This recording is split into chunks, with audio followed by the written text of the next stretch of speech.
안녕하세요. 해질녘의 책 읽기입니다.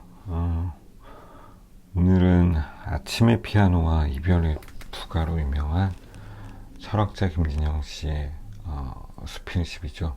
낯선 기억들 중에서 한 대목을 골랐습니다. 제목은 찬란함을 기억하는 법으로 책의 32번째 장에 수록되어 있는 짧은 에세이입니다. 그럼 시작하겠습니다. 며칠 밤사이 폭우가 험하게 쏟아지더니 오늘은 거짓말처럼 날씨가 찬란하다. 아침 일을 마무리하고 늦은 산책을 나간다.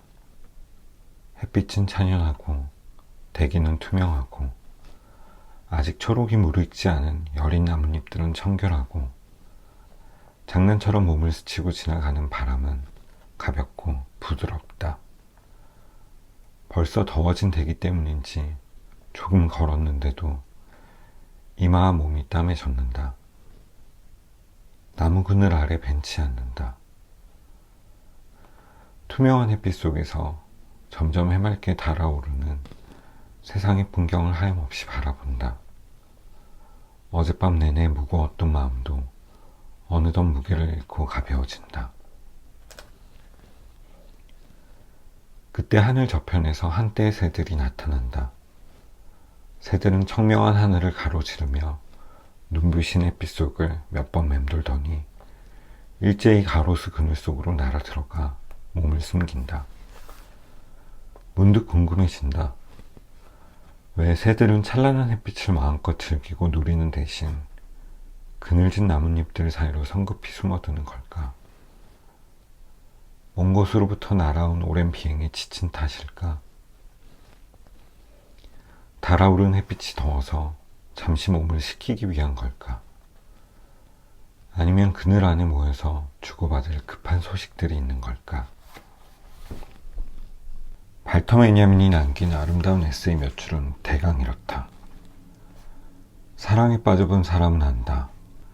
나를 더 오래 사로잡는 건 그 사람의 눈부신 아름다움이 아니라 오히려 그 사람의 못나고 아름답지 않은 부분, 얼굴의 주름살, 기미들, 낡은 옷, 비틀거리는 보행 같은 것들이라는 사실을.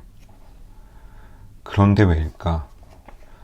왜 그 사람의 그늘지고 결점인 것들이 우리를 더 오래 사로잡는 것일까? 그건 찬란함 앞에서의 부끄러움 때문이다. 너무 찬란한 여름 햇살을 차마 견디지 못해 나무 그늘 아래로 숨어드는 새들처럼 우리는 너무도 빛나는 그 사람의 존재 앞에서 부끄러움으로 푸덕거리며 은신처를 찾는다.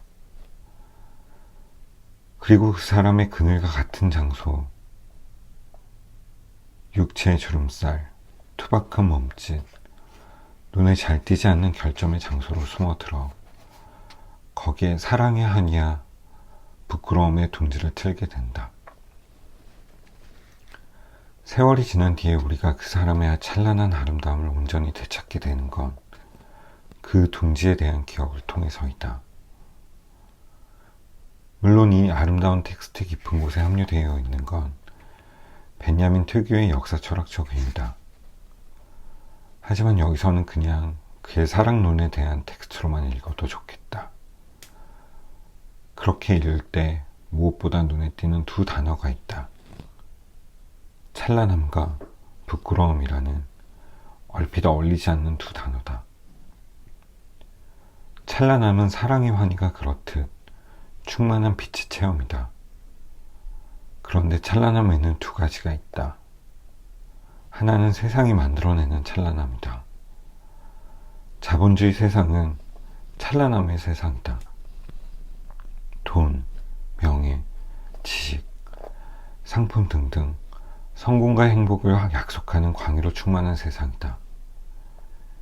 이 빛들의 환영 세계를 마르크스는 일찍이 빛의 주문에 도취당한 마술의 세상이라고 불렀다. 하지만 또 하나의 찬란함이 있다. 밤새워 폭우 지나가고 찾아온 빛들의 충만함. 오늘 아침 풍경이 찬란합니다.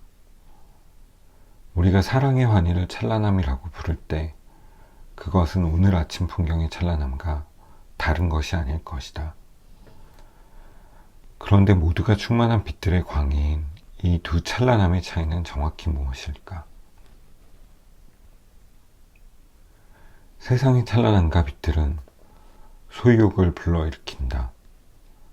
자본주의적 삶은 그 빛들을 내 것으로 만들기 위해 평생을 매진한다.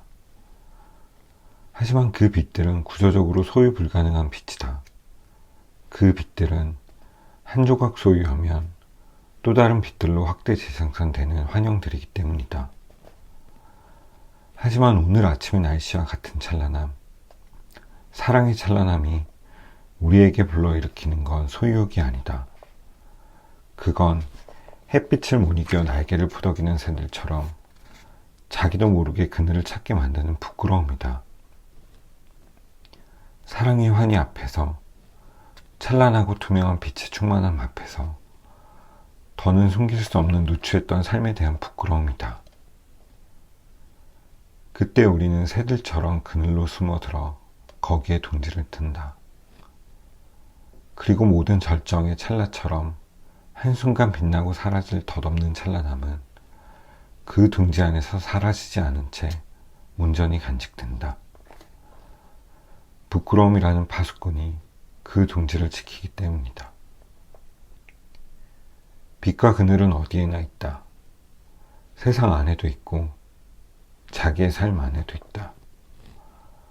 그늘보다는 빛을 사랑하고 밝은 곳을 찾아가는 것이 세상과 사람 사는 일의 당연한 순리다. 하지만 때로 세상의 그늘진 곳들을 눈여겨보는 일이 필요하다. 지금은 망각해버린 찬란한 세상의 꿈을 거기에서 다시 기억할 수 있기 때문이다. 또 병든 몸처럼 삶이 처한 그늘진 곳을 새삼 돌아보는 일도 중요하다. 다름 아닌 거기가 그동안 살아보지 못한 다른 삶이 날개를 푸덕이는 둥지이기도 하기 때문이다.